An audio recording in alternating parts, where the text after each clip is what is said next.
Hello, BookTube.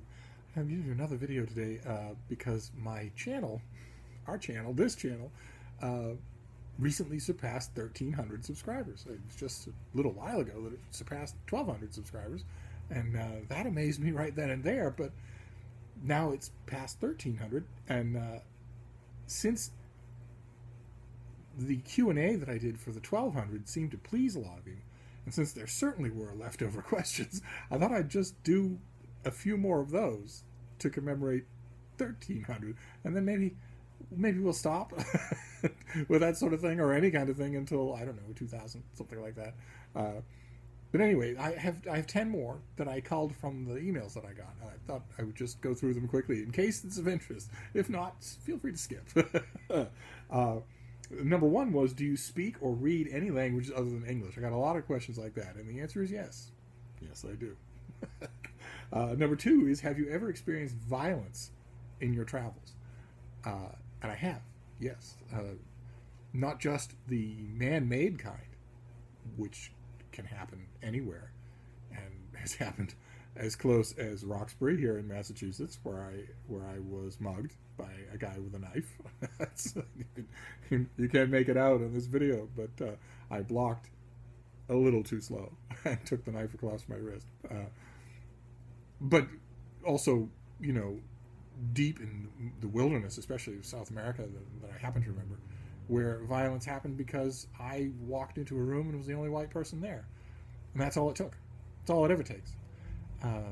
But also, natural violence. I have experienced more than my share of that as well, including a sizable earthquake in China and a much bigger earthquake in Chile, which... If you've never been in a major earthquake, not a little trembler, but the real thing, this was the one in Chile. I think I remember reading after the fact that it was like 8.3 on the Richter scale, something like that. If you've ever been in one of those, you will know what true helplessness feels like. And it stays with you. It doesn't last all that long, but it stays with you. Question number three, do you have any professional aspirations? Once upon a time, I did have a whole slew of professional aspirations. I wanted to be a traditionally published novelist. I wanted to be a traditionally published essayist. I wanted a regular berth at my beloved TLS.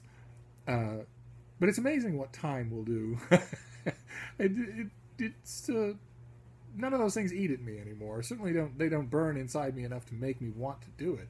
Instead, I'm happy to see it happen to other people that I know, who want it more than I did. I think it's a wise thing in life to recognize just how much you want X, Y, or Z, and don't just imagine that you desperately want all of it. It's actually kind of a lesson of adulthood that perhaps came to a bit late. So the answer to the question would be just to keep on doing what I'm doing. I like doing what I'm doing. Let's see here.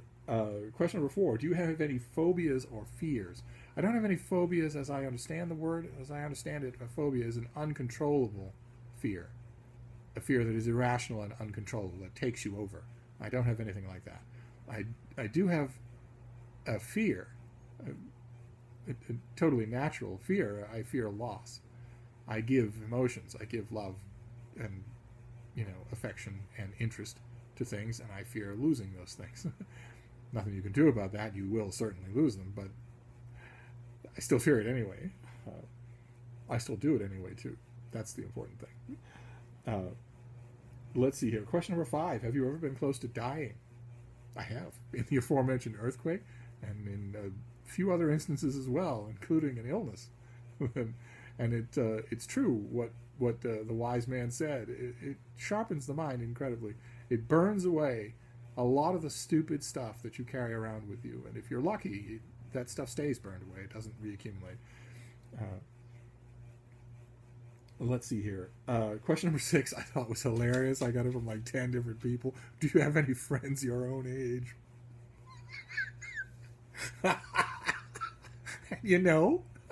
I do have a handful of friends my own age, but most of them no. I mean, honestly, think about people you know that are of a certain age, especially men. Do you find them interesting? No, most of them are absolutely calcified in every thought, every belief, every attitude. You don't learn anything from them. They don't learn anything from you. They're never surprised. They laugh at the same things they laughed about in 1980. No, I make no real apologies for the fact that I infinitely prefer the company of young people. I have a few old friends my own age, but by far the majority of friends I have are younger than I am, and I wouldn't have it any other way. That was funny, though. Let's see here. Question number 7. What do you want from BookTube? And again, once upon a time, when I first started, and when it first started to seem viable to me, I wanted what I think everybody wants at first, which was, 100,000 subscribers, a brand name, an engraved invitation to VidCon, all the trappings that come with YouTube celebrity of any kind of small variety. But over time, over the course of 150 videos or however many it's been, and especially over the course of watching the rest of you and finding so many people and seeing so much, that what I want from BookTube has shifted. I don't want 100,000 subscribers. Instead, I want 100,000 subscribers for a whole bunch of you. That's what I want. That's what I would like to see from BookTube. I would like to see energetic, intelligent, smart, funny people rewarded with the audiences they deserve. And sometimes I see it, and most of the time I don't. And I don't understand the metrics of that. I guess it's all just random. People find who they'll find. But if I could wave a magic wand, that's what I would do. I would. There are 100 of you that I would give an enormous audience to because you deserve it. Question number 8. Do you have any unusual skills that aren't book related? And I do. I do have a few unusual skills that aren't book related. One of them is single-edge saber fencing. You wouldn't want to be across a mat from me. Let's put it that way. I could carve my name in your left eyebrow without touching your skin. And the other one, which would come maybe as even more of a surprise, is dressage, which is a fancy French word for training with a horse to make that horse do all sorts of outlandish things, to prance walk or to walk backwards or to take fences, including very high fences, very steep fences. Yeah, I did. I studied that with a woman in the West and did it for years. Never competitively, of course, but it's a whole world, and it's a whole interesting thing. It really is as close as you can get to melding with another animal. It's an amazing feeling, especially when a long and complicated session was done for the day. A very good thing to do with a horse in that situation where you and the horse have both been concentrating heavily on tedious stuff is just to let loose, just to take. I would take the one particular horse that I trained with. I would take him to the rim of this canyon that went on for some time, and just let him go, just let him rip underneath me, just full blown gallop, with the land racing by you on either side, and I would only regain control of him when both of us had just been washed out of all the tedium. It was a wonderful, wonderful experience. Let's see here. Question number 9. How many books do you own? I got this from a lot of people too, and I don't actually know. Towards the end of this year, I intend to count, but there's been a great fluctuation in how many books I have this year.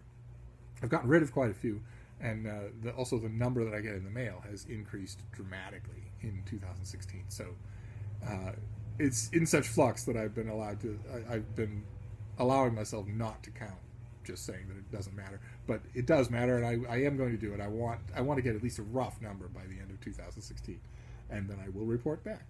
And question number 10, the last one. What advice do you have for new booktubers? Now, this feels a little presumptuous because I'm a bit of a new booktuber myself, but I do have advice. It'd be advice that I would have had 5 months ago. Do it. Jump right in. Overcome your doubts as to whether or not it's for you, and give it a try. If you give it a try for 5 or 6 videos and it's not for you, just stop. That's no big deal. Nobody's going to laugh at you. But if you give it a try for 5 or 6 videos, I predict you will like it enough to keep doing it. And then, oh my, you'll be hooked. But anyway, that's it for today. And of course, Thank you very much, all 1,300 of you. And I'll see you shortly. Thank you, BookTube.